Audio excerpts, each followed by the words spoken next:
Hai Sobat Investor, selamat datang di Slaminvest dan kali ini kita akan membahas eCash. Ini adalah revolusi di bidang dunia pembayaran ya, karena ini berbeda dengan Bitcoin. Lebih tepatnya sih ini perkembangan dari Bitcoin yang tentunya menawarkan kelebihannya sendiri. Sebelum ke teknisnya kita bahas mengenai apa itu eCash. Ya, eCash itu adalah rebranding dari Bitcoin Cash ya. Setelah Bitcoin Cash itu di akhir tahun 2020 itu pecah menjadi dua, menjadi BCH dan BCHA, BCH ABC. Kemudian Bitcoin Cash ABC ini melakukan rebranding menjadi eCash. Dan bukan cuma rebranding doang ya, tapi ternyata mereka juga mengupgrade teknologinya karena ada beberapa yang berbeda, dan itu yang akan kita bahas sekarang Sobat Investor. Apa yang membuat eCash itu unik? Yang pertama, eCash itu ternyata sekarang dibuat di atas blockchain-nya Avalanche. Blockchain Avalanche itu sendiri adalah salah satu blockchain yang paling cepat dalam memproses transaksi dan memiliki throughput yang sangat banyak. Nah, ini saya lihat ya di situsnya Avalanche, ini memakai blockchain ini, dan memang mereka menstate bahwa dibandingkan dengan blockchain yang lain seperti Bitcoin, Ethereum, Polkadot, Avalanche itu memiliki beberapa kelebihan. Tentunya harus seperti itu karena Avalanche dibuat yang paling akhir ya, sehingga tentunya harus memiliki kelebihan yang lebih bagus. Nah, kita lihat dulu Avalanche ini sekilas. Ya, throughputnya kalau Bitcoin itu 7 transaksi per detik, Ethereum itu 14 transaksi per detik, Polkadot itu mencapai 1500 transaksi per detik, tapi Avalanche bisa memproses sampai lebih dari 4500 transaksi per detik. Itu luar biasa sih. Dan transaction finality-nya, proses transaksi itu selesai, Bitcoin itu bisa menunggu sampai 1 jam ya untuk memproses sebuah transaksi. Dengan Ethereum 6 menit, Polkadot 30 detik, sedangkan Avalanche itu sangat cepat sekali, hanya kurang dari 2 detik saja. Dan energi efisien juga tentunya ini harus ya. Bahkan untuk Polkadot sendiri sebenarnya udah optimal ya. Ini kita lihat di sini bahwa untuk Bitcoin itu paling boros daya, dan Ethereum juga masih cukup boros daya. Tapi untuk Polkadot itu hemat energi, dan juga untuk Avalanche juga sama ya. Ini yes, dan CPU optimal, artinya cukup hemat energi karena hanya membutuhkan CPU saja dan tidak begitu membutuhkan GPU. Yang mana GPU ini biasanya lebih boros daya daripada CPU. Sedangkan untuk validatornya sendiri, untuk Avalanche itu memakai node ya, sedangkan untuk Bitcoin itu masih memakai 51% dari hash rate-nya. Ini yang juga salah satu unsur yang membuat Avalanche itu hemat daya, yaitu menggunakan sistem proof of stake ya, bukan proof of work. Ini Polkadot dan juga Avalanche sama-sama hemat daya karena menggunakan sistem proof of stake. Nah, jadi itu ya kelebihannya dari Avalanche, dan memang ini Avalanche juga memiliki potensi yang sangat besar yang mungkin akan saya bahas di video kedepannya. Tapi kita sekarang fokus dulu ke eCash, dan eCash itu membuat protokolnya tuh di atas blockchain Avalanche yang tentunya juga memiliki kelebihan-kelebihan yang dimiliki oleh Avalanche. Dan ini ya dengan menggunakan sistem proof of stake, token dan small convenient denomination ya, karena selain membranding dirinya menjadi eCash, eCash juga dia melakukan denominasi, yaitu memecah satuannya dari yang awalnya Bitcoin Cash itu 1 Bitcoin Cash itu menjadi 1 juta eCash. Tujuannya agar tidak terlalu banyak desimalnya. Tapi tetap ini kita lihat di sini ya. Jadi jumlah supply maksimal dari eCash itu adalah 21 triliun, yang semula sebelum melakukan rebranding itu masih 21 juta. Di sini ditulis ya bahwa eCash itu adalah rebranding dari Bitcoin Cash ABC atau BCHA dengan redenominasi 1:1 juta. Jadi setiap orang yang memiliki 1 koin BCHA dulunya itu ketika rebranding akan menjadi memiliki 1 juta koin eCash. Untuk roadmapnya sendiri terbagi menjadi beberapa bagian ya. Yang pertama adalah tahap scaling. Nah, tahap scaling itu berusaha untuk membuat throughput atau transaksi dari eCash itu sangat scalable, yaitu bisa melakukan transaksi 100 transaksi per detik sampai lebih dari 5 juta transaksi per detik. Ini banyak sekali, 5 juta transaksi per detik itu bahkan lebih dari kemampuan yang dimiliki oleh Visa atau Mastercard dalam memproses transaksi. Kalau kita lihat, Visa sendiri bisa memproses transaksi sebanyak 1.700 transaksi per second. Meskipun Visa mengklaim bahwa mereka mampu memproses transaksi sampai 24.000 transaksi per second, yang masih menjadi perdebatan ya, tapi yang sekarang terkonfirmasi adalah 1.700 transaksi per second untuk Visa, dan Mastercard itu bisa memproses sampai 5.000 transaksi per second. Nah, eCash itu untuk sekarang berusaha memproses transaksi dari 100 transaksi per second dan berusaha sampai 5 juta transaksi per second. Itu artinya jauh lebih banyak daripada Visa ataupun Mastercard. Dan kalau ini benar-benar tercapai, tentunya ini akan menjadi sebuah revolusi yang sangat luar biasa dalam dunia blockchain ya, bukan cuma dunia blockchain, tapi juga dunia finansial pada umumnya. Nah, bahkan ini tujuan akhir dari proyek scaling ini adalah mencapai tahap Mankind Scale yang bertujuan untuk memproses transaksi sampai 50 transaksi per hari untuk 10 miliar manusia. Jadi seluruh manusia di bumi kalau bisa memproses 50 transaksi per hari menggunakan eCash, dan eCash tetap bisa melayaninya, dan itu adalah cita-cita yang sangat luar biasa. Dan kalau ini tercapai, ini akan menjadi sebuah ledakan harga di platformnya eCash. Dan roadmap berikutnya adalah usability ya. Yang paling penting dari sebuah mata uang adalah kemampuan untuk digunakan. Apa maksudnya usability atau kemampuan untuk digunakan? Yaitu tentu saja eCash itu harus cepat, instan, dan juga reliable, artinya jarang ada gangguan. Tapi kalau untuk reliable ini sebenarnya hampir semua blockchain reliable semua ya, karena memang itulah kelebihan dari blockchain, itu sangat reliable dan juga aman. Tapi yang biasanya menjadi masalah adalah instannya ini. Seperti Bitcoin itu kan hanya bisa memproses transaksi sampai 7 transaksi per second saja, dan juga transaksi finality-nya atau penyelesaian transaksinya untuk setiap transaksi itu bisa sampai 60 menit. Nah, itu yang menjadi kekurangan dari Bitcoin ya. Nantinya Bitcoin itu juga akan upgrade ini menjadi lebih cepat dengan adanya Lightning Network, tapi nanti akan kita bahas nanti ke depannya. Tapi intinya untuk Bitcoin sekarang itu masih kurang instan. Ini yang ternyata sudah diselesaikan oleh eCash.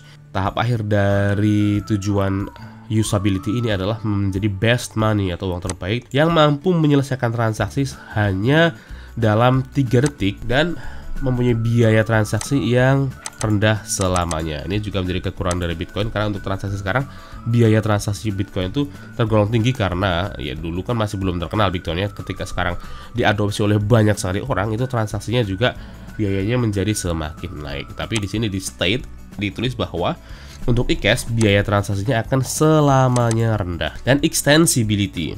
Nah, ini yang juga sangat penting, yaitu kemampuan untuk berkembang ya. Kembali saya bandingkan dengan Bitcoin ya. Meskipun saya memiliki investasi yang terbesar tuh di Bitcoin, tapi juga justru karena saya memiliki transaksi terbesar di Bitcoin, saya juga harus tahu kelebihan dan kekurangan Bitcoin. Nah, kekurangan dari Bitcoin karena menjadi blockchain yang pertama itu untuk pengembangannya itu sangat-sangat lambat, dan bahkan untuk Lightning Network yang digadang-gadang akan mempercepat transaksi Bitcoin itu saja sudah diusulkan dari tahun 2016 sampai sekarang masih belum jalan juga.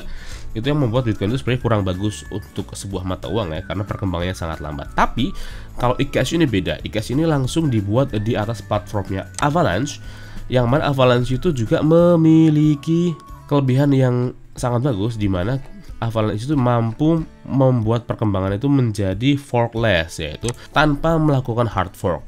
Nah, itu juga di state ya bahwa dengan kemampuan yang seperti ini tentunya akan siap untuk melakukan upgrade di masa mendatang. Nah, itu sekilas mengenai eCash ya. Sekarang kita lihat secara teknisnya. eCash itu sekarang masih menduduki peringkat ke 205, yang artinya masih belum terlalu dikenal di dunia kripto ya. Dan ini yang menjadi tantangan berikutnya dari developer eCash. Apakah mereka bisa terus memperkenalkan eCash? Kalau ternyata eCash itu kedepannya semakin dikenal, tentunya harganya juga akan semakin menanjak naik ya. Tapi kalau ternyata kedepannya Bitcoin melakukan upgrade dan bisa melakukan transaksi dengan lebih cepat, atau juga ada koin-koin yang lain yang juga melakukan upgrade yang sama, tentunya akan menjadi tantangan tersendiri dari eCash. Jadi eCash tetap memiliki potensi yang sangat bagus ya, meskipun tantangannya juga masih banyak sekali untuk diproses. Nah, sekarang eCash itu diperdagangkan di harga Rp2,38. Itu sangat receh sekali, tapi dalam satu hari terakhir sudah naik sampai 11%. Wow, itu luar biasa. Sedangkan secara kapitalisasi pasar itu sebesar Rp45 triliun.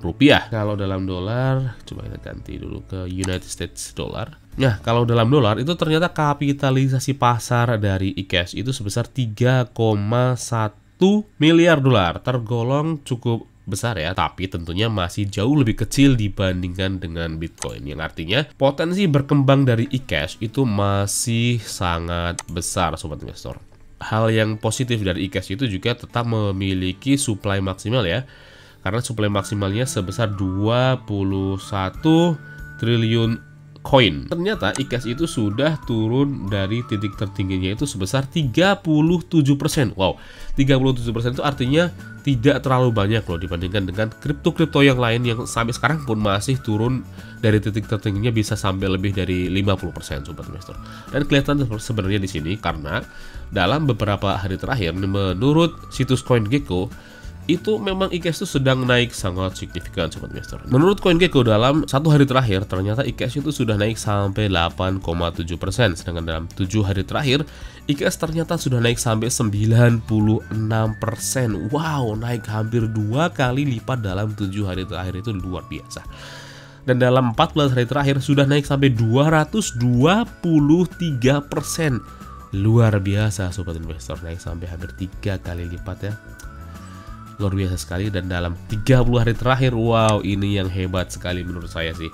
Dalam 30 hari terakhir ternyata sudah naik sampai 627%. Nah, kelihatan di sini fasenya sedang sangat bullish. Tapi juga timbul pertanyaan, apakah sekarang sudah terlambat untuk masuk ke ICASH? Nah, ini yang akan kita bahas selanjutnya ya. Sekarang kita cek pergerakan harganya di situs Binance, karena saya lihat di situsnya toko kripto masih belum ada ya ICASH. Nah, sekarang kita lihat di Binance, kita perbesar chartnya. Nah, untuk di Binance sendiri ya, karena baru saja melakukan hard fork juga ya, melakukan rebranding. Untuk ICASH itu baru diperdagangkan di Binance itu di tanggal 6 Agustus tahun 2021. Tapi dalam 3 hari terakhir, sobat investor, itu naik sangat tinggi ya. Ini luar biasa sekali kenaikannya.